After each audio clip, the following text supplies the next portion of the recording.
자, 오늘 그 22쪽이요. 3절에 매매란 파트 봐보세요. 사실 이 매매란 파트에서 우리가 이제 해마다 두 문제 정도 출제되는데 제일 중요한 거 두 군데만 말씀드릴게요. 어디가 나오냐면 이 계약금이라는 게 나와요. 계약금.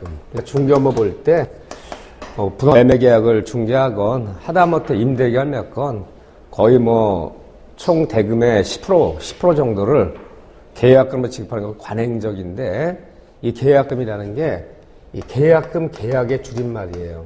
그래서 이 다음에 우리 중개사민법에서는 이 계약금 얘기가 굉장히 중요해요. 더군다나 이거는 민법에서도 한 문제가 나오지만 2차까지 하실 때는 중개사법 실무 있어요. 실무. 중개사법 실무에서도 또 한 문제를 물어요. 거의 두 문제의 거리다 이게요. 그 다음에 매도인의 담보책임이라는 게 있어요.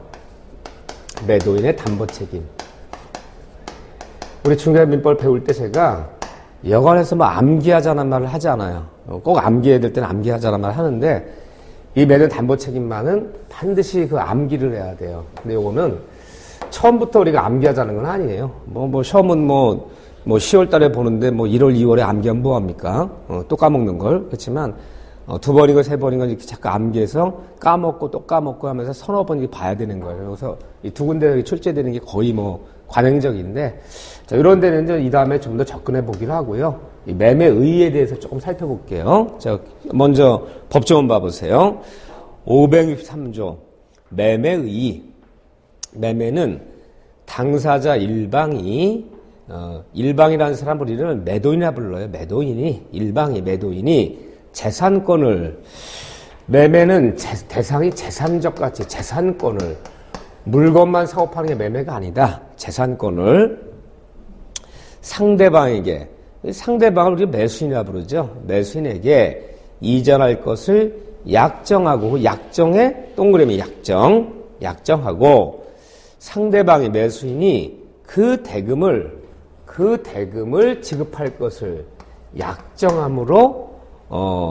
약정함으로써 그 효력이 생긴다. 간단한 얘기지만 한 더 살펴볼게요. 이 매매계약은 일방은 매도인이라 부르고 타방은 대금을 지급할 것을 합의함으로 그 효력이 있다. 합의가 이루어진 날에 매매가 성립했다는 거예요. 그러면 우리가 그 계약의 성립에서 쌍방 간에 이것을 100만 원에 팔겠다. 좋다. 내가 100만 원에 사겠다. 이렇게 한쪽은 재산적 권리를 넘겨주기로 하고 한쪽은 그에 상응하는 대금을 지급하기로 합의함으로 그 효력이 있다. 쌍방 간에 합의가 이루어지는 순간 계약이 성립하는 계약을 낙성계약이라고 부르는 낙성계약이라고 부르는 것이고 합의만 갖고는 쌍방에 합의만 갖고 계약이 성립할 수 없고 합의 플러스 일정한 행위까지 이루어져야 합의 플러스 일정 행위까지가 완료돼야 이거까지 완료되어야지만이 계약이 성립하면 이거는 요물계약이라고 부르는 거예요. 요물계약. 그런데 매매계약은 합의가 이루어지면 성립한 낙성계약이지 요물계약이 아니라는 거예요. 자, 문제 내볼게요. 아무것도 아닌 것 같지만 매매란 매도인은 재산적 권리를 이전하고 타방인 매수인은 대금을 지급함으로 성립하는 계약이다. 그럼 맞을까요? 틀릴까요? 내가 한 얘기야 지금. 무엇을 지급함으로 인도함으로 성립한다 그러면 틀리는 거예요. 그러면 매매가 성립한 것은 얼마에 사고 팔기로 합의가 이루어진 날에 매매가 성립한 것이지 실제 물건을 넘기고 대금을 지급한 날 매매가 성립한 게 아니라는 거예요. 그러면 그 매매 계약에 따라서 물건을 넘기고 대금을 지급하는 것은 매매가 성립한 것에 따른 각자들의 의무를 이행하는 날이지, 물건 인도하고 대금을 지급함으로 성립한다라면 그럼 물건 넘겨주기 전에는 대금 지급하기 전에 매매가 성립이 안 됐다는 얘기죠. 틀리는 거예요. 합의가 이루어진 날에 계약이 성립한 거지 이것을 지급함으로 성립한다는 얘기가 아니에요. 자, 봐보세요. 이거 개념 잘 이해하셔야 돼. 낙성계약이지 매매 요물계약이 아니에요. 잘 속이는 문장이에요. 자, 여러분 생각 어떠신지 보세요. 자, 제가 서울에서 큰 청가상을 하고 있는 청가상인인데 제주도에 있는 김 사장이랑 몇 번 그 과일 거래를 했단 말이에요. 근데 내가 전화했어요. 야, 요즘 이런 물건 많이 찾는데 그 뭐 한라봉인지 뭐 이런 거 몇 상자나 되냐? 한 2,000상자 남았다. 내가 전량 내가 매수할 테니까 얼마에 팔겠냐? 상자당 2만 원씩은 받아야겠다. 좋다. 내가 상자 2만 원씩 줄게. 2,000상자 2만 원씩 주기라면 4천만 원에 합의 오케이. 이라고 오케이 좋다 그러면 4천만 원 넘기겠다. 언제 물건을 보내줄까 했더니 급하니까 바로 작업해서 보내달라. 그러면 한 2박 3일 걸려요. 대금은 물건 도착하자마자 내 온라인 통장 입금시킬게. 오케이 했어요. 자, 2박 3일 기다렸는데 물건이 안 오는 거예요. 그래서 전화도 안 받고 그래서 통화됐는데 왜 물건이 도착이 안 했냐 했더니 네가 상자당 2만 원씩 주기로 했는데 박 사장이 2만 2천 원씩 준다 그래서 거기다 물건 보냈다는 거야. 그럼 내가 항의해야 하네요. 아니 3일 전에 아프면 4천만 원에 사고 팔기로 합의돼서 기다리고 있는데 그런 법이 어딨냐? 너 계약 위반이야. 그랬더니 뭐랍니까? 나 물건 넘긴 적 없고 돈 받은 적 없기 때문에 너와 나 사이 매매가 성립한 거 아니니까 나는 법 책임이 없다. 이렇게 얘기합니까? 못합니까? 그렇게 얘기 못하죠. 그렇게 얘기해서 내가 소송을 내버렸어요. 내가 제주지방법원에 몇 월 며칠 이렇게 얼마 살고 합의를 졌는데 약속한 날짜 물건 보내지 않아서 내가 손해가 난 것이 많다. 그 계약 위반에 따른 손해배상금 1,000만 원 벌어달라는 판결 구합니다. 라고 소송 냈어요. 그래서 제주현 박 사장이 법원에 출석해서 판사님 몇 월 며칠날 얼마에 사고 팔기로 합의가 이루어진 건 사실이지만 저 물건 넘긴 적 없고 돈 받은 적 없기 때문에 전 잘못 없는 겁니다. 라고 말하는 사람 아무도 없어요. 그렇게 말하지 않아요. 어떻게 말할까요? 그렇게 합의한 적 없습니다. 계약서 안 썼잖아요. 증거 안 남겼잖아요. 저 2만 원씩 판다고 얘기한 적 없습니다라고 오리발 내밀지 2만 원씩 얘기한 적 있지만 2만 2천 준다고 거기 넘겼습니다 하는 사람 아무도 없어요. 그러니까 매매가 성립한 것은 합의하리 전에 매매가 성립한 것이지 물건 넘겨 대금을 지급함으로 성립하면 틀리는 거예요. 그거는 각자 의무를 이해하는 날이죠. 그건 그렇죠? 그렇게 얘기 안 하잖아요. 이렇게요. 그런 계약을 낙성계약 부르는 거예요. 또 매매 대상은 재산적 권리예요. 재산적 가치가 있다면 뭐든지 매매할 수 있어요. 물건만 사고팔기가 매매가 아니다. 그러면 재산적 가치가 있다면 채권도 재산이잖아요. 물건도. 때에 따라서는 우리가 알고 있는 지적 재산권도, 발명권, 특허권, 뭐 예를 들면요, 실용신안권 이런 것도 채권도 매매할 수 있어요. 채권 매매하는 걸 사람들이 뭐라 불러요? 남한테 받을 돈도 매매해요. 채권도. 자, 내가 조그만 납품업자인데 어느 공사장에 납품을 시켰는데 3개월짜리 어을 받은 거예요.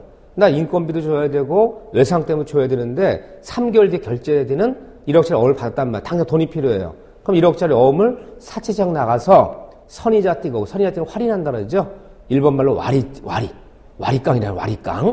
와리에서 1억짜리 채권을 9천만 원에 파는 거야. 사채업자한테 팔고 9천 바닥 쓰는 거야.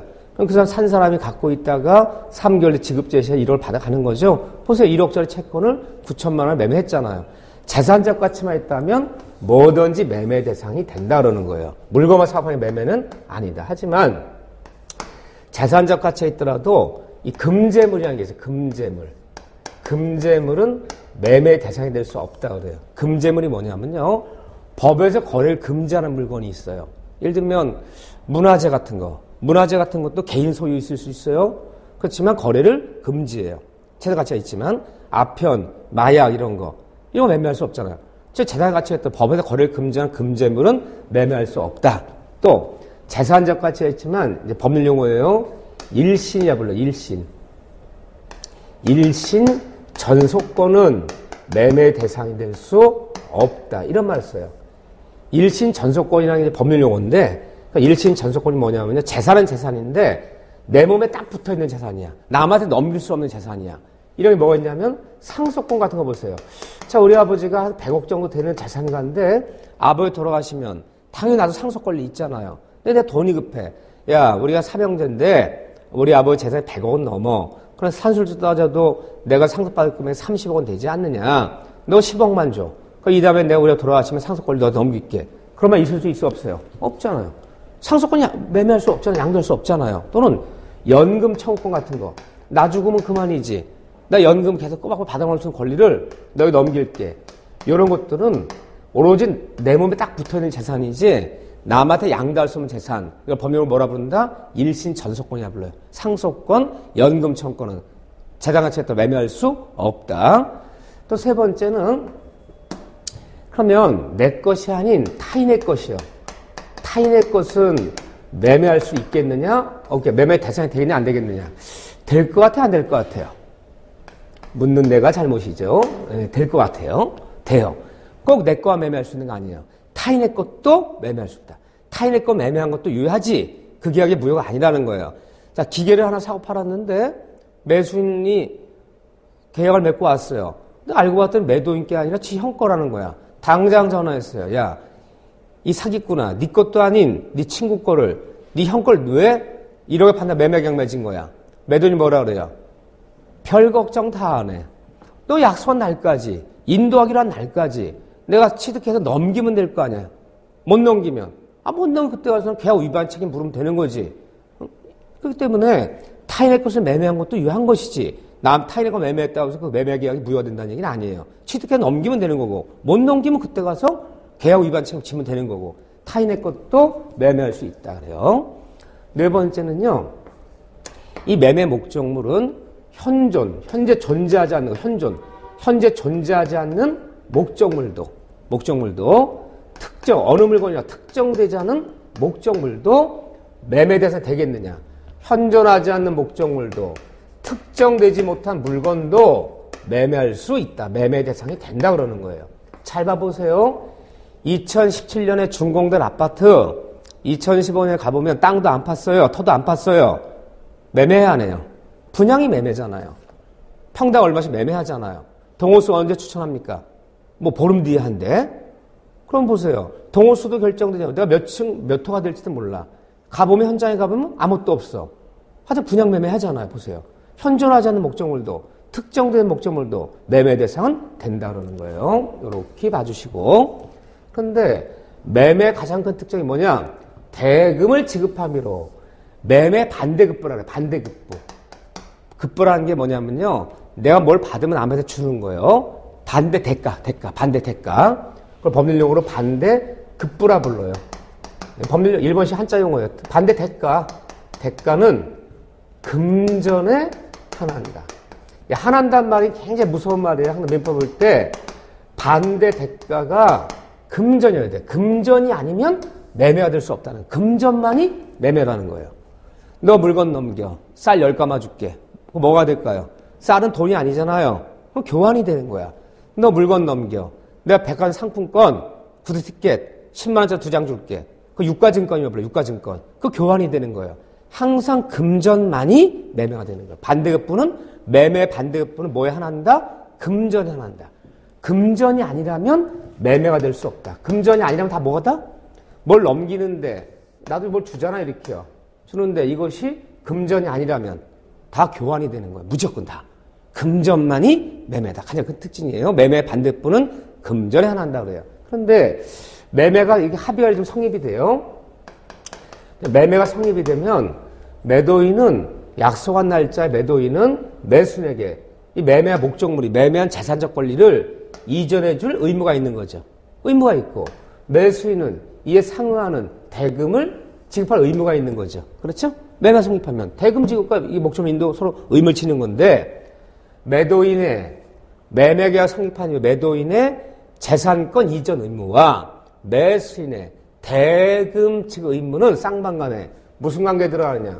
동시 이행의 관계에 들어간다. 통상명 배웠잖아요. 공평 원리. 그러면 약속한 날짜에 매도인처는 물건을 인도하지 않으면서 나에게 대금 지급을 요구해봐요. 그럼 대금 지급해야 하네요. 안 하죠. 나 네가 목적을 명도할 때까지는 나 대금 지급 거절한다. 또 마찬가지죠. 매수인이 자기는 대금을 지급하지 않으면서 일단 물건 넘기래요. 그럼 매도인이 뭐라 그래요? 네가 대금 지급할 때까지는 물건 인도 못해. 내가 너에게 목적을 인도하는 거야. 대금 지급하는 거 어떻게 하자? 동시항명 같이 이행하자. 서로 동시항명에 들어간다. 이 관계는 이런 게 이제 매매다. 그 다음에 그 564조는 아직은 필요 없는 조문이고요. 565조 보세요. 해약금. 잘 봐보세요. 565조 해약금. 매매 당사자 일방이 계약 당시에 금전, 기타 물건을 계약금, 보증금 등의 명목으로 상대방에게 교부한 때에는 당사자 간에 다른 약정이 없는 한 당사 일방이 이행에 착수할 때까지 교부자는 이를 포기하고 수령자는 그 배액을 상환하여 매매계약을 해제할 수 있다. 이걸 우리가 해약금이다 또는 약정해제라 불러요. 약정해제. 같은 말인데 여러분 상식이에요. 자, 부산 매매계약 맺을 때 계약금만 걸고 왔어요. 근데 이틀 밤 자고 나서 마음 변하면 매수인은 계약금만 포기하면 매도인이 원튼 원치 않든 일방적으로 계약을 파기할 수 있어 없어요.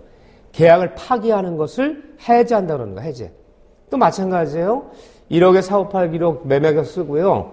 관행에 따라 총 매매대금의 약 10% 정도 1,000만 원을 받았어요. 매도인이. 중도금은 뭐 보름 뒤에 치르기로 했는데 근데 계약서 쓰고 오자 이틀 정도 지났는데 누가 1억 3천 주겠다는 거야.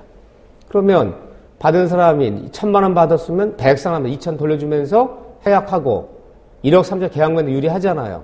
그럼 매도인이 매수한테 연락해서 나 이틀 전에 맺은 계약을 배액 상하면 2천 돌려주면서 해약한다. 그럼 매수인이 그런 법이 어딨냐. 너 내 동의 없이는 일방적으로 해약 못하는 거야. 그럼 할 필요 없죠. 배액만 상환하면 상대 의사관계없이 일방적으로 해제할 수 있죠. 매수인은요. 계약은 건 계약금만 포기하면 매도는 의사관계없이 일방적 계약을 해약할 수 있죠. 그걸 우리가 해약금이라 부르는 거예요. 해약금. 자, 계약금 얘기를 좀 볼게요. 자, 계약금 얘기를 좀 볼게요. 요거 한 가지만 더 기초 강의에서 보고 하자고요. 나머지들은 아직 복잡한 그런 것들은 아직은 안 돼요. 사실 계약금이라는 게 있는데 우리가 거의 관행처럼 이 계약금은 계약금 계약의 줄임말이에요. 매매계약 맺을 때 보통 계약금 걸잖아요. 근데 이 계약금은 금전이 아니어도 무방하다. 꼭 돈을 걸고 와야지 계약금 되는 건 아니라는 거예요. 이론적으로. 이 금자가 세금자예요. 잘 봐보세요. 매매대금은 매매대금은 금전에 한한다. 금전이 아니면 매매가 아니다. 그랬어요. 근데 오히려 계약금은 꼭 금전을 걸어야지 계약금 아니다. 금전이 아닌 것도 계약금 될 수 있어요.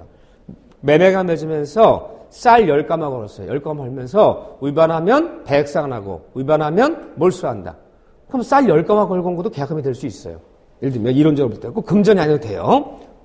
그러니까 오히려 매매대금은 금전이 아니면 매매대금이 될 수가 없다 그래요. 근데 계약금은 금전이 아니어도 관계없다.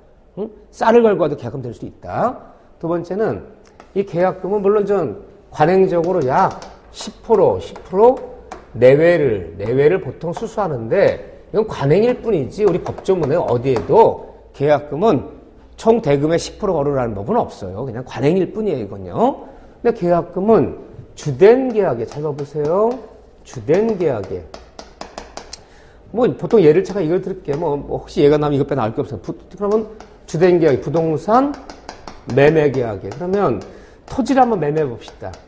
토지 한 필지를 5억에 사고 팔기로 하고 언제까지 대금 치르기로 하고 언제까지 매매한 토지를 명도하고 소유권 이전 등기 서류를 교부하기로 하자. 이게 주된 계약이에요. 그리고 혹시 모르니까 약 10% 5천만 원을 계약 걸기로 하자. 그럼 계약금 계약은 주된 부동산 매매 딸려 있는 계약금 계약은 종된 계약이에요. 주된 계약이 아니라는 거예요. 종된 계약이라는 거예요. 종된 계약. 계약금 계약은. 그러니까 여러분들이 계약금은 매매 계약의 내용이 아니에요. 매매 계약이 별개의 계약이에요. 그러니까 계약금 계약이 있을 수도 있고 없을 수도 있는 거야. 자, 친한 친구끼리예요. 친한 친구끼리 야 저기 이러이러하니까 이 기계 네가 사라. 알았어 내가 살게. 얼마에? 그래 5천만 줘. 알았어 5천 사기로 하지. 그럼 계약금 안 걸어서 서로들 친해서 안 걸었어요. 그러면 기계 매매 계약만 있는 거지 계약금 계약은 없는 거야. 야 친구끼리지만 그래도 한 500 정도 계약 걸기로 하자. 그러면 기계 매매 계약이 있고 500만 원짜리 계약금 계약이 또 있는 거야. 이건 두 개 계약이 있는 거고. 계약금은 줄 수도 있고 안 줄 수도 있는 거잖아요. 그럼 계약금까지 걸고 오면 주된 매매 계약이 있고 딸려있는 계약금 계약이 있는 거고, 그냥 매매계약 맺고 계약을 안 걸고 오면요. 매매계약만 있는 거지 계약금 계약은 없는 거고. 이게 별개예요. 즉 계약금 계약은 매매계약 한 내용이 아니라는 거예요. 별개라는 거 이론적으로 볼 때는. 딸려있는 종된 계약이다. 근데 우리 항상 민법 배울 때 종된 것은 주된 거 운명을 같이 해요. 만약에 주된 계약인 부담 매매 계약이 이것이 만약에 무효가 되거나 이것이 취소가 돼버리면 딸려있는 계약금 계약 어떻게 되는 거죠? 함께 무효취되는 거죠. 부담 매매 계약이 무효취됐는데 딸려있는 계약금 계약이 의미가 없잖아요. 계약금 계약은 주된 계약이 아니라 주된 부담 매매에 딸려있는 종된 계약이다. 그러니까 주된 계약인 매매 계약이 무효취돼버리면 딸려있는 계약금 계약도 함께 무효취된다. 운명을 같이 한다. 종된 것은 주된 것과 운명을 같이 한다 그래요. 세 번째는 이 계약금 계약은 이게 중요한 얘기예요. 요물 계약이다. 요물 계약. 참 법률 용어예요. 요물. 낙성. 합의만 갖고 계약, 쌍방간에 합의만 있으면 계약 성립하면 낙성. 합의 플러스 합의만 갖고 계약 성립하지 않아요. 실제로 계약금이 지급됨으로 성립이 되는 거지. 말 많고 성립이 안 돼요. 계약금 계약은 요물 계약이다. 보세요. 계약서 쓰면서 계약서 말미에 계약금 5천만 원 걸기로 하자. 그래서 교부자가 준 사람을 매수인을 교부자라 불러요. 계약금 건 사람이 위반하면 몰수하고 받은 사람이 위반하면 배액상환하자. 다 적었어. 근데 실제 계약금 5천만 원 입금이 안 됐어요. 그럼 밤 12시거든요. 내일 9시까지는 입금시키기로 하자. 근데 계약금 5천 입금이 안 되면요. 계약금 계약은 성립이 안 된 거예요. 말만 하고 되는 것이 아니라 실제 그 계약금이 지급돼야지 성립이 되는 거야. 그럼 계약금 지급이 안 돼버리면 이 계약 성립이 안 되기 때문에 배액상환하라 몰수한다. 이 말이 있을 수 없는 거예요. 말만 갖고 되면 낙성계약. 말 플러스 일정 행위가 완료돼 성립하면 요물계약을 부르는데 계약금 계약은 실제 계약금이 지급돼야지 성립하는 거지. 계약서에 아무리 위반하면 몰수하고 위반 배액상환하기라 썼더라도 실제 계약금이 지급이 안 됐다면 성립이 안 되는 계약이야. 근데 9시까지 안 들어왔어요. 5천만 원 걸기로 하고 위반하면 배액상환하고 매도인 위반하면 배액 돌려주고 매수인 몰수하기로 했는데 9시가 안 들어온 거야. 근데 전화도 안 받아.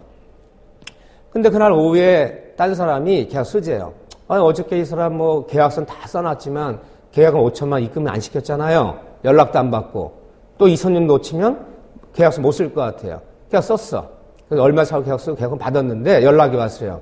저기 9시까지 그 계약금 5천만 원 입금이 안 돼서 난 계약 안 맺는 줄 알고 딴 사람과 계약 맺었다. 그랬더니 뭐래요? 매수인이 잘하셨네. 배액상환하래요. 그러면 통장으로 불러주니까 내가 5천 안 보냈으니까 5천 보냈으면 1억을 돌려줘야 되지만 5천 안 보냈으니까 5천만 보내면 되겠네. 배액상환한다 그랬으니까. 그렇게 말하면 어이가 있어요? 어이가 없어요? 너 계약서 펴봐라. 계약서 뭐라 썼니? 위반하면 배액상환하고 위반하면 몰수한다 그러지 않느냐. 그럼 내가 너 위반했잖아. 딴 사람 계약 맺었잖아. 그러니까 5천 입금 안 시켰으니까 5천만 돌려주면 계산 맞는 거 아니니? 라고 얘기하면 여러분들이 매돈칙이라면 뭐라 얘기할 거예요? 1번 살다 별놈 다 본다. 2번 그런 법이 어딨니? 얘는 그런 법이 있대요. 그럼 뭐라 얘기해야 돼요? 계약금 계약 요물 계약이야. 요물. 말만 하고 되는 것이 아니라 실제 계약금이 지급되지 않았다면 성립이 안 된 계약이에요. 성립도 안 된 계약 효력이 없는 거지. 위반이 어디 있고 뭐 준수가 어디 있습니까? 성립도 안 된 계약인데. 이 지급돼야 성립하는 거. 말만 하고 안 돼. 그런 계약을 요물 계약이라 부르는 거예요. 네 번째는 이 계약금은 주된 계약과 반드시 동시에 이 동시라고 그래요. 동시에 체결됨을 요하지 않는다. 그 계약금 계약이 주된 부동산 매매 계약과 동시에 체결돼야 되는 거 아니다. 동시에 체결된 계약금 계약 아니다. 그러면 주된 계약과 이 계약금 계약은 거기 딸려 있는 이 계약금 계약은 선후는 요거요. 선후는 관계 없다 그러는 거예요. 선후는 전혀 관계가 없다. 선후 관계 없다는 건요. 주된 계약이 먼저 체결되고 이틀 뒤에 계약금 나중에 체결해도 관계 없는 것이고 주된 계약이 쉽게 얘기해서 부동산 매매 계약 체결도 안 됐어요. 체결도 안 됐는데 계약금 계약을 먼저 맺고 먼저 체결하고 나중에 주된 계약 체결해도 관계없는 거예요. 주된 부동산 매매 계약과 주된 계약과 계약금 계약에 선언은 관계없다. 잡아보세요. 그래, 이 기계한데 친한 친구끼리 5천 사업 팔기로 하자. 저기 나도 돈이 마련해야 되니까 그럼 일주일 뒤에 인도하고 일주일 뒤에 대금 지급하기로 하자. 일주일. 오케이 했어요. 그럼 계약 맺어진 거죠, 이렇게요. 그래서 헤어졌는데 그 다음날 전화가 왔어요. 매도인 측에서. 야, 내가 돈이 아쉬워서 그래. 그 일주일 뒤에 5천에 매매해서 네가 5천 치르고 기계 인도해 주기로 했는데 돈이 아쉬우니까 계약금 쪽으로 그냥 오늘이라도 먼저 500만 원만 먼저 선금으로 계약금으로 지급하면 안 되겠느냐. 그 나머지 일주일 뒤에 4,500 지급하고 응? 알았어. 통장번호 불러줘. 입금시킬게. 보세요. 매매계는 어제 맺었고 계약금 계약은 그 다음날 맺을 수도 있잖아요. 가능한 거지. 꼭 계약 매매 계약인데 동시에 체결되지 계약금 계약 아니라는 거야. 근데 계약금 계약 먼저 맺고 이건 이 계약 맺지도 않았어. 근데 계약금 계약 먼저 맺을 수도 있느냐? 있어요. 보세요. 그 사람들이 법률용어는 아니면 가계약 치른다는 말, 가계약금 쪽으로. 자, 둘이 한참 얘기했어요. 오케이, 서로 계약 맺기로 했어요. 그래, 오늘 아직 계약서 안 썼어요. 오늘 저기 가계약금 쪽으로 500 걸기로 하고, 500 걸면 영상 다 써주죠. 자세한 내용은 내일 만나서 계약 쓰기로 합시다. 그럼 우리가 계약금 먼저 걸고, 그 다음날 만나서 계약 쓰기도 하잖아요. 그러면 주된 매매 계약과, 이 계약금 계약은 주된 매매 계약과, 계약금 계약은 선언은 관계없는 거야. 계약금 계약이 먼저 체결되고 나중에 그 다음날 매매 계약 써도 되는 거고 그다음 매매 계약 먼저 쓰고 이틀 뒤에 계약금 계약 따로 맺어도 되는 거고 전혀 관계없잖아요. 주된 계약과 계약금 계약 선언은 관계없는 거지 동시에 체결되어야 된다는 것은 아니다. 그런데 이 계약금은 꼭 매매 계약, 부동산 매매, 우리 부동산 매매 같은 거요. 이 매매 계약 맺을 때만 쓰는 것이 아니라 계약금은 다른 유상계약에도 모두 준용된다. 이런 표현이에요. 준용된다. 그러면 유상이라면 남한테 대가를 받는 계약을 유상계약이라 불러요. 공짜로 주는 건 무상계약이고 물건 넘기면 뭐 받잖아요. 그럼 유상이라 불러요. 유상계약에는 계약금 계약 다 써볼 수 있는 거지. 매매계약 맺을 때만 계약금 계약 맺으라는 얘기는 아니잖아요. 임대계약 맺을 때도 계약서 쓸 때 계약금 걸 수 있잖아요. 동업계약 맺을 때도 일을 완성시켜 계약금 걸 수 있잖아요. 유상이라면 계약금 계약은 다 써먹는 거지 매매계약 맺을 때만 계약금 계약이 있다는 얘기는 아니다. 유상계약에는 모두 적용이 된다 그래 이렇게요. 이런 계약금인데 이 다음에 이 계약금의 역할을 배워요. 그러면 5억짜리 부동산 매매계약 맺으면서 5천만 원 계약금을 걸고 왔다면 그 5천만 원의 계약금이 의미하는 게 뭐냐? 이게 계약금 역할이라 부르는 거예요. 이런 것들이 굉장히 어떻게 보면 실무적인 거죠. 이게 우리 눈만 뜨면 중개업무 보면 계약서 써야 되는데 계약서 쓰면 거의 관행적으로 계약금 걸잖아요. 굉장히 중요한 문제라고 중개사 공부하시는 분들한테는 사회생활 할 때도 중요한 거야 사실은. 사회생활 할 때도 내가 이 계약금의 의미를 정확히 알고 있어야지만이 되는데 대충 상식만 알고 있으면 어느 법적 분쟁이 벌어졌을 때 그 정밀하게 대응하기가 힘들어요. 이 다음에 계약금 역할을 우리가 4가지를 배울 거예요. 계약금이 복잡해요. 계약금은 증약금 역할을 한다 그래요. 증약금. 계약금은 우약벌 역할하는 계약금이 있고 우약금 역할하는 계약금이 있고 해약금 역할하는 계약금이 있다. 계약금 역할 4가지가 있어요. 이 4가지 역할을 할 수가 있는 게 계약금인데 여기서 여러분들이 아시는 얘기는 이거야 이거. 상식으로 아는 얘기는요. 해약금이 뭐냐면요. 계약금을 건 사람은 뭐만 하면 계약금만 포기하면 상대방이 원턴치 않든 일방적으로 계약을 포기할 수 있죠. 상대방이 그런 법이 너 계약금 포기해도 이 매매계약 파기 못해. 무조건 너 중도금 치러. 이렇게 말 못하잖아요. 또 받은 사람을 수령자라 불러. 계약 수령자는 100만 상환하면 매수인 원턴치 않든 일방적으로 계약을 뭐 할 수 있어요. 파기할 수 있잖아요. 100만 상환. 1000만 받아 2천만 돌려주면 파기할 수 있잖아. 언제까지? 이행에 착수하 전까지라면. 중도금 잔금 치료 전까지라면. 근데 이미 계약금도요. 중도금이라든가 이런 게 치러져 버리면 이제 와서 계약금 포기한다고 배액상환한다고 일방적으로 해약할 수가 없어요. 이행에 착수하는 전까지만. 중도금 치료 전까지만 가능한 거예요. 그 계약금 포기하고 배액상환하면서 일방적 계약을 파기하는 것을 해약금이다 이렇게 불러요. 이 다음에 이걸 해약금이라 불러요. 근데 이건 여러분들 또 알죠. 우약금. 우리가 또 계약서 말미에 뭐라 적냐 이렇게 적어요. 보통 단서를 많이 달아요. 응? 매수인이 계약금은 좀 교부한 사람이죠. 매수인이 위반하면 계약 위반하면 몰수하고 매도 위반하면 배액상환이라 하죠. 그 문구를 많이 집어넣잖아요. 그게 위약금 특약이에요. 해약금은 계약을 위반하지 않아도 계약 위반해서 계약을 파기하는 게 아니에요. 계약서 쓰고 왔는데 만변하면 그 다음날 나 어제 매매 계약 맺은 거 그거 파기한다. 해약한다. 뭐만 하면 계약금만 포기하면 되잖아요. 근데 중도금 치는 날에 잔금 치는 날에 잔금 지급을 안 해 얘가 계약 위반이잖아요. 몇 번 빨리 치러달라. 그래도 치르지 않으면요. 매도인이 매매 계약 해지하고 계약금 준 거 돌려줘 안 돌려줘요? 매수인이 매매 계약 맺으면서 1,000만 원 걸고요. 중도금 잔금 언제 치르라 이제 계약 적었는데 약속한 사람한테 돈이 없어서 중도금 잔금을 못 치러요. 계약 위반이잖아요. 그럼 매도인이 최고한단 말이야. 빨리 치러달라.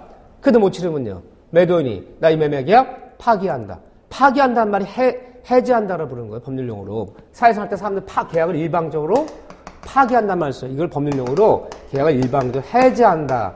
해지한다는 용어예요. 이게 파기란 말이. 법률용어 파기란 말은 없어요. 해지한다라는 거예요. 그럼 매도인 측에서 매매 계약은 몇 월 같이 맺은 매매 계약은 네가 계약 위반이기 때문에 오늘 계약을 해지한다. 해지하고 계약금 몰수하지. 돌려주지 않잖아요. 그럼 위약금이라 부르는 거예요. 그냥 위약금이라고. 그러니까 약간 이게 비슷한지 약간 달라 이게.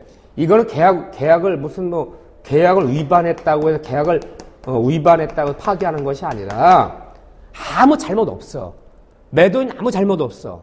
매수인 아무 잘못 없는데 딴 사람이 더 준대 그래. 매도인 입장에서 계약 썼는데 그 다음에 딴 사람 더 주겠대. 그러면 전화 걸어서 배액상하면서 나 매매 해지한다. 이건 계약 위반을 원인 삼는 게 아니잖아요. 내 계약금 100만 상환하면 일방에 파기할 수 있잖아요. 이건 중도금 잔금 못 치렀을 때 생기는 문제고 요건요. 이 다음에 자세히 봐요. 이런 네 가지 역할이 있다. 이건 이 다음에 이게 1시간짜리 강의예요.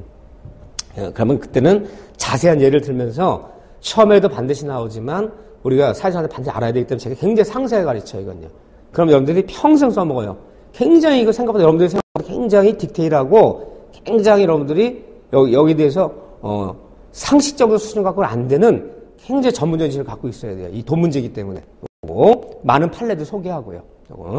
자, 그런 얘기가 해약금 얘기다. 해약금은 어쨌든 계약금을 건 사람은 계약금만 포기하면, 계약을 받은 사람은 100만 상환하면 일방적으로 계약을 파기할 수 있다. 해지하는 것을 해약금이라 부른다. 이거군요.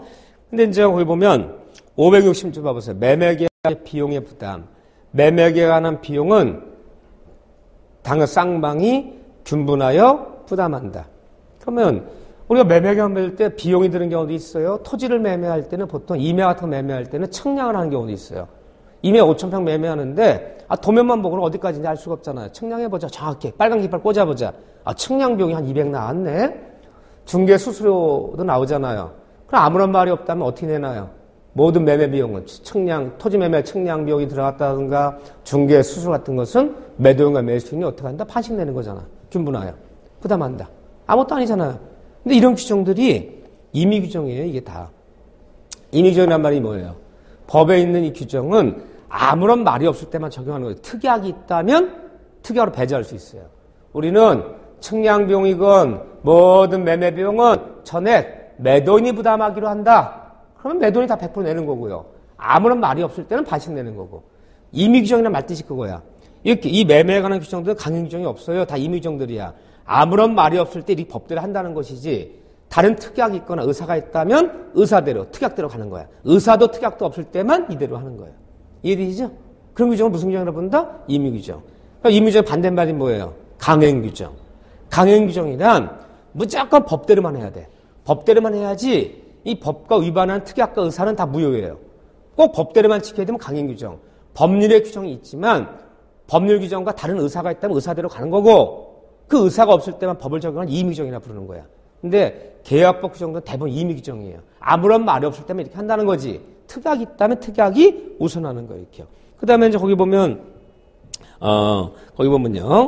569조부터 584조까지 이제 거기 보면 법조문이 거의 열 몇 개 조문이 나오죠. 이거 보면 15개 조문이 나와요. 이 15개 조문이 매도의 담보 침해하는 법조문이에요. 이 매도인의 담보 책임이 하는 법조문인데 이건 이 다음에 도표를 모든 교과서가 이 도표가 있어요. 이 도표를 암기하셔야 돼. 이건 논리의 문제가 아니에요. 16조문은 읽으면 무슨지 몰라요.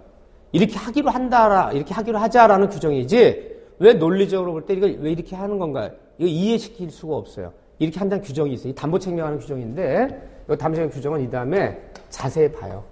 이 담보 책임이라는 말이 뭐냐면요. 매매한 목적물에 매매한 권리에 하자나 흠이 있다. 하자 흠이 있다면 무조건 매도인이 매수인의 책임을 져줘야 돼요. 응? 이 담보 책임진다는 거예요. 담보 책임.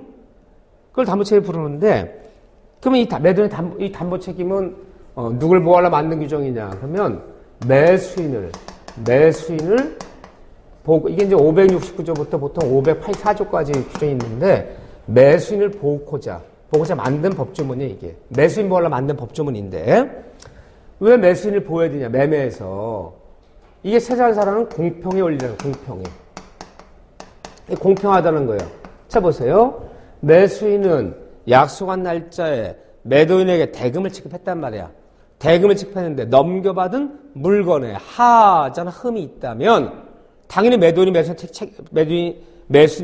책임져 주는 것은 이게 공평하다는 거예요. 이렇게요. 그런데 이 매도 담보 책임은 법정에 이렇게 얘기해요. 법정에 무과실 책임주의다. 사실 여기서 제일 중요한 얘기가 이 얘기예요. 이 매도 담보 법정에 무과실 책임주의다. 이게 무슨 말이냐면요. 자, 기계 한 대 매매했어요. 젖소 한 마리 매매했어요. 응? 그랬는데 계약서 꼭 이 말 썼어야 되느냐.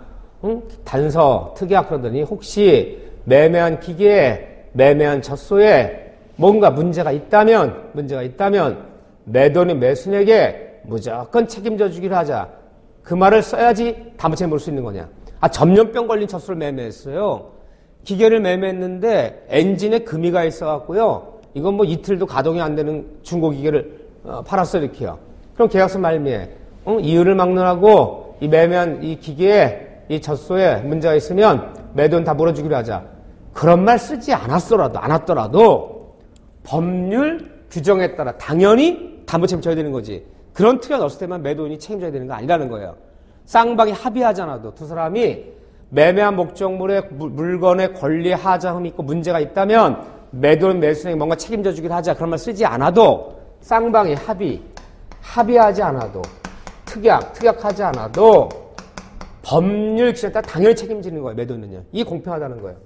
대금을 전액 지급했잖아요. 나는 매수는 내 의무를 다 이행했단 말이야. 근데 네가 넘겨준 물건의 권리 하자함이 있다면 책임져 주는 건 당연하다는 거예요. 이걸 합의하고 특약 넣었어야지 책임지는 거 아니라는 거예요. 이런 걸 법정 책임을 불러요. 더군다나 무과실 책임이라는 얘기는 매도인이 깜짝 놀래. 나도 몰랐다. 나도 이 기계 남한테 이렇게 사서 너한테 전매한 거고 나도 이 젖소 우시장에서 3일 전에 사와서 3일 만에 판 거야. 나는 전혀 몰랐다. 나 아무 잘못 없어. 매도인이 아무 잘못이 없더라도 책임져 줘야 되는 거지. 매도인이 뭔가 잘못 있고 과실 있고 할 때만 책임지는 게 아니라는 거예요. 매매한 물건의 권리 하자함이 있다면 매수인 매도인에게 너 담보 책임져달라 라고 얘기하면 매도인에게 무과실 책임이라는 건 아무 잘못이 없었더라도 무조건 책임져줘야 되는 거지. 즉 매도인이 과실 책임이 아니라는 거, 뭔가 잘못이 때문에 책임지는 게 아니라는 거예요. 이런 책임을 무과실 책임주의라 불러요. 법정에 무과실 책임지는 거예요. 담보 책임이다. 그럼 담보 책임을 지는데 이 다음 보면 담보 책임 내용. 그러면 매수인이 매매한 물건의 권리 하자음이 있다면 매도인한테 담보 책임 묻는 건데 그럼 매수인이 뭘 주장을 하는 거냐? 매수인 다음과 같은 것을 매도인한테 주장을 하는 거예요. 매도인한테 주장해서 보호받으라는 거예요. 이게 담보 책임 내용이에요. 첫째, 때에 따라서 매매 목적물에 하자나 흠이 있어서 매수인이 계약 목적에서 안 된다면 때에 따라 매수인은 매도인에게 이 매매 계약을 뭘 쓰냐? 매매 계약의 해제한다. 파기한다. 해제권을 행사할 수 있는 경우도 있어요. 어떤 경우가 있는지 다 배워요. 또 때에 따라서는 매매 목적물에 수량이 부족할 수 있어요. 보세요. 1000평짜리 토지를 매매했어. 분명히 토지대장에 임야대장에 물론 제곱미터로 나와 있지만 한 평이 약 3.3제곱미터니까 3,300제곱미터라 돼 있어요. 토지 등기부에 토지대장에. 그 측량 안 해보고 그냥 대장 믿고 평당 뭐 예를 들면 100만 원씩 10억에 1000평 토지를 매매했어. 대금치로 등기 냈단 말이야. 근데 거기다 공장 지으려고 산 거예요, 지금요. 공장 인허가를 받는 과정에 측량이 들어갔는데 1000평이 아니라 950평밖에 안 되는 거예요. 50평이 모자라. 당점에 쫓아가서 야, 측량 결과 950평이 안 되지 않느냐. 매도인이 뭐래요? 나도 3년 전에 산 땅이야. 나도 1000평 값 주고 샀지 내가 950평 값 주고 사니 내가 아니 대장해로 돼 있어. 나도 측량 안 해보고 그냥 1000평이나 믿고 나 3년에 샀어. 그래서 나 1000평 팔아먹었잖아요. 내 잘못 아니지 않느냐. 그럼 공부가 잘못되고 대장이 잘못되고 국가를 상대로 국가배상 청구해야 되는 거 아니냐. 안 그래요. 무조건 책임져야 돼. 매도인이. 50평 깎아달라. 평당 100만 원씩 해서 50평이니까 5천만 원 깎아줘야 돼요. 대응 감에. 그럼 나는 어떻게 하고 나는? 매도인 억울하지. 나도 1000평 값 주고 샀단 말이야. 3년 전에. 넌 전 사람한테 물어. 전 사람한테. 전 사람은 전한테 물어. 무조건 책임지는 거야. 네 잘못이 아니잖아. 그건 걔 잘못이 아니잖아요. 그래도 책임져야 되는 거야. 그런 경우에 이제 매매 목적물에 수량이 부족하거나 면적이 부족하다면 때에 따라 매도인한테 부족한 만큼 대금, 감액, 청권이 한 게 있어요. 감액해달라. 요구할 수 있어요, 법적으로. 얘 잘못이 아니더라도, 네 잘못이 아니더라도 이게 공평하다는 거 이게. 때에 따라서 매도인에게 손해배상 물을 수 있어요, 손해배상. 손해배상 청권이 있어요. 네가 하자 있는 물건을 파는 바람에 내 손해났단 말이야. 손해배상 청구할 수 있어요. 때에 따라서는요, 완전물. 이건 여러분들이 아시는 거예요. 완전물 급부 청구권이라는 게 있어요. 이런 거 행사해서 보호받으라는 거 종류는. 완전물 청구권이 뭐냐면요, 물건 바꿔달라. 내가 쌀 가게에서 쌀을 사러 갔어요. 이거 유기농으로 재배한 까만 쌀이야. 건강하대잖아. 그런 게요. 그런 쌀이야. 그래서 시세보다 좀 훨씬 비싸죠. 비싸게 사왔어. 뭐 쌀 한 가마니가 보통 여기 쌀 한 가마 얼마예요? 80kg에? 쌀값도 모르네 나. 이 농부의 자식이. 그래요? 아유, 쌀값은 별거 아니구나. 바꾸는 사람은 없겠구나. 그랬죠? 그래서 쌀을 뭐 시세가 뭐 쌀 한 가마에 10몇만 원인데 유기농 재배한 뭐 건강미라 해서 30만 원에 사갖고 왔어요. 한 가마에. 그래서 쌀푸대를 열어서 쌀을 퍼담으려 봤더니 쌀벌레 났어요. 비싸게 주고 쌀이. 기분 나빠요? 기분 안 나빠요? 기분 나빠요. 당장 전화해서 이 쌀 가져가고 딴 쌀 가져와. 딴 쌀 가져와. 바꿔줘. 쌀 바꿔줘. 물건 바꿔줘. 냉장고 사왔는데, 신부 사왔는데, 사오자마자 고장이나 AS 받아도 소용이 없어. 물건 바꿔달라. 이 냉장고 가져가고 딴 냉장고 줘. 요구할 수 있잖아요. 매도는 네가 알았든 몰랐든 관계없이 물건 바꿔달라. 완전물 급청권. 주로 이건 어디서 나올 거예요? 동산이라든가 공산품 매매 같은 거 이게 할 수 있죠. 근데 부동산 이게 안 되겠지. 이 땅 안 되니까 저 땅 줘. 땅 바꿔줘. 이 건물 안 되니까 저 건물 줘.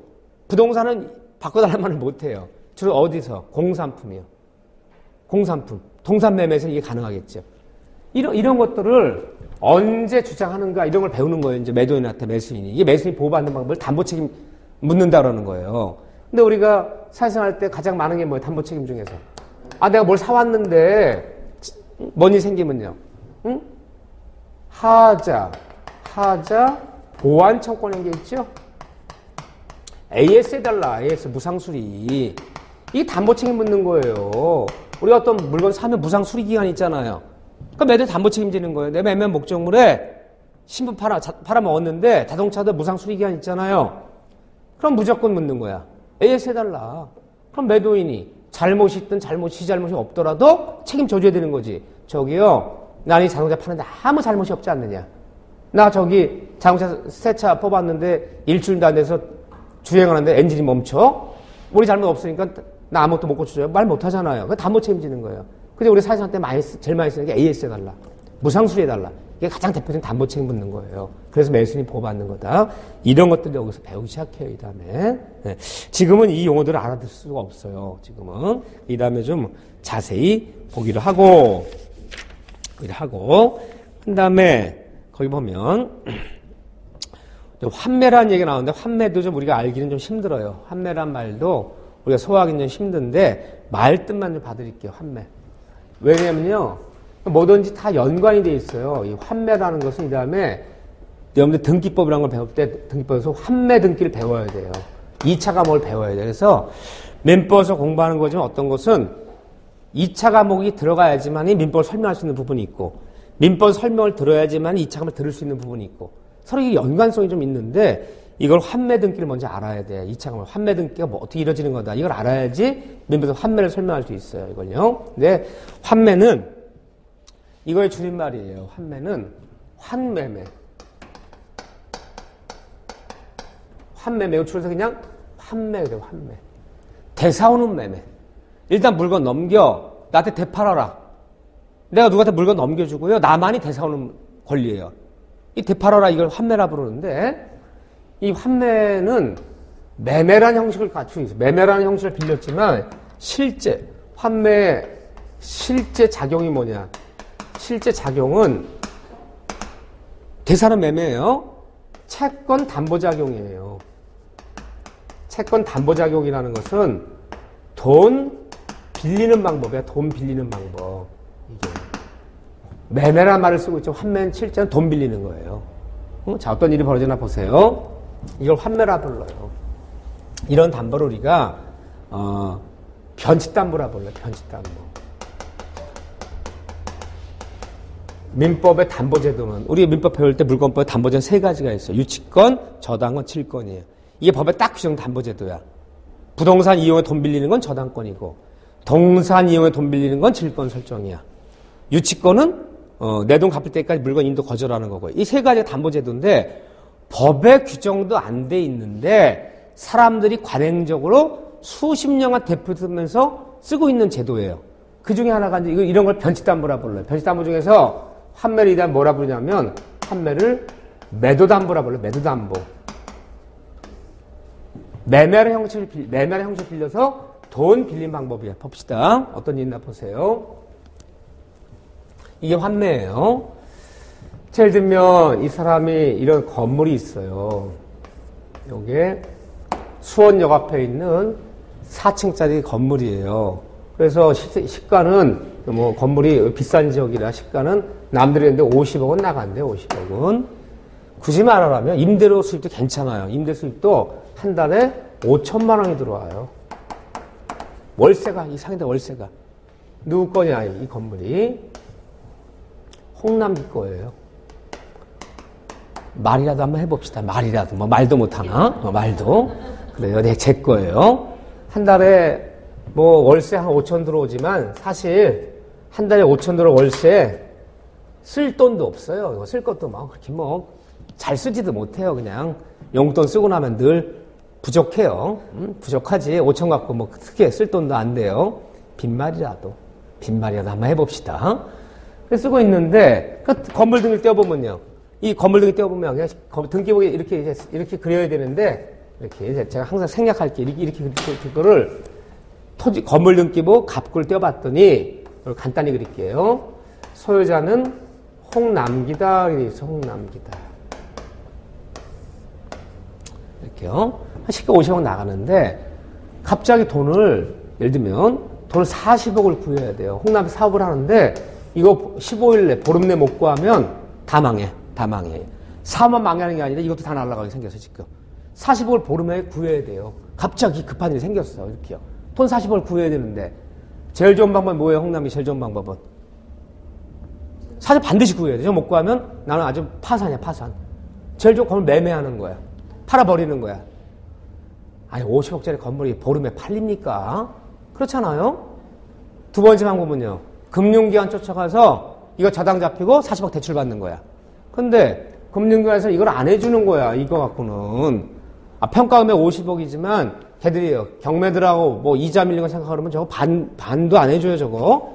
나는 20억은 받을 수 있는데 40억은 안 해주는 거야. 돈은 급하고요.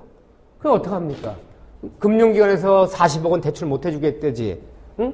50억짜리 건물이 보름 안에 40억에 팔립니까? 돈은 급하고요. 그럼 할 수 없이 얘 찾아갔어요. 김사채. 이 여자예요. 이 오빠는 김대금이에요. 남동생은요.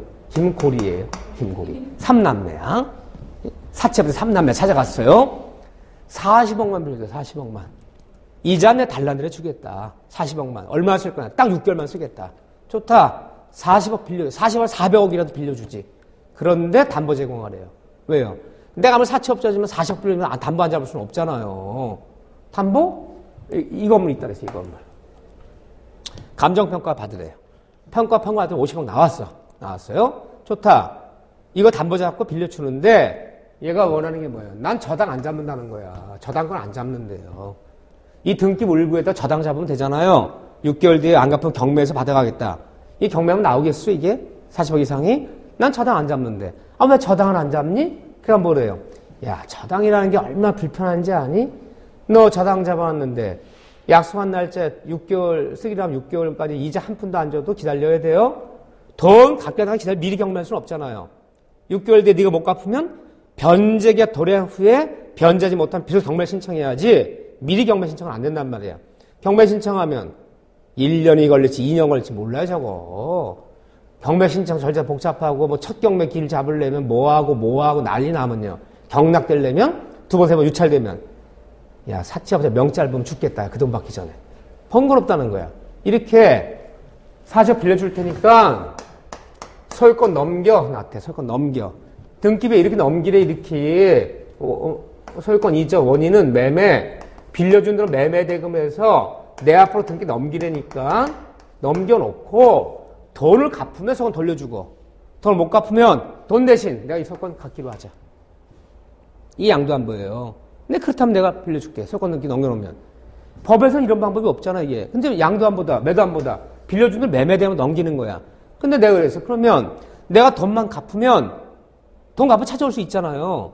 되찾아올 권리를 특약을 넣어달라. 그게 환매 특약이라는 거야. 너한테 돈 빌린 돈 채권자 이전 등기 해놓고 내가 40억 갚으면 되찾아올 권리를 등기부에 기재해달라. 환매 특약 등이 낸다는 거예요. 그런데 이 환매는 이 매도안보 뭐냐면요.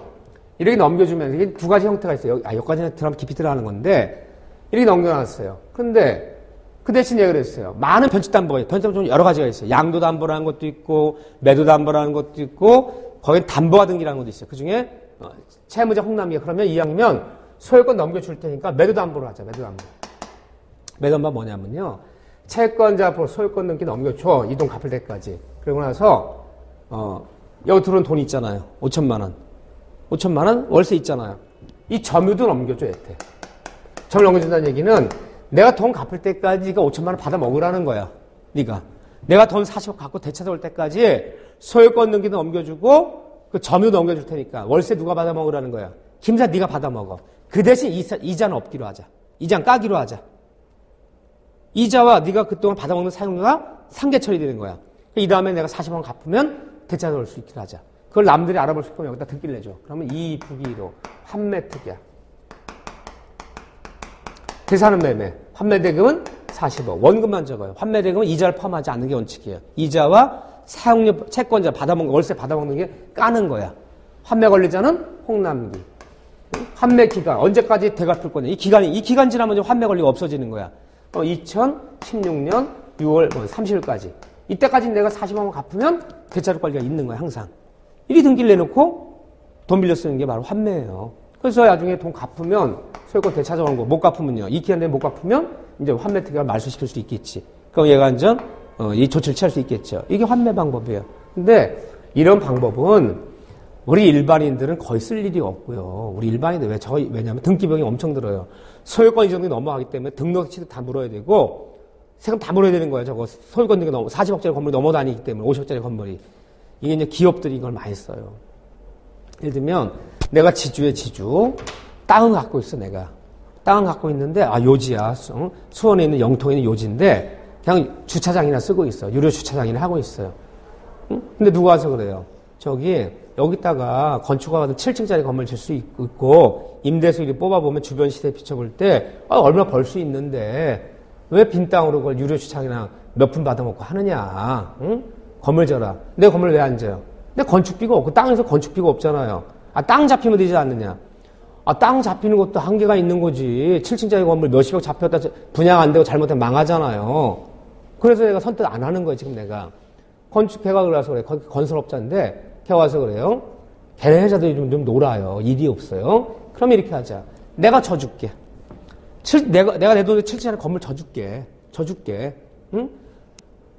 져줄 테니까 환매 특약 맺어서 일단 건물 소유권 내 앞으로 해줘. 건축업 내 앞으로. 그 다음에 건축비 40억. 환매 특약. 응? 보통 5년을 초과하면 안 돼요. 또 환매는 2019년까지 이것만 갚으면 되돌려 줄게. 다시. 그럼 왜 줘야 돼? 네가 그럼 임대 누가 받아먹겠다는 거야?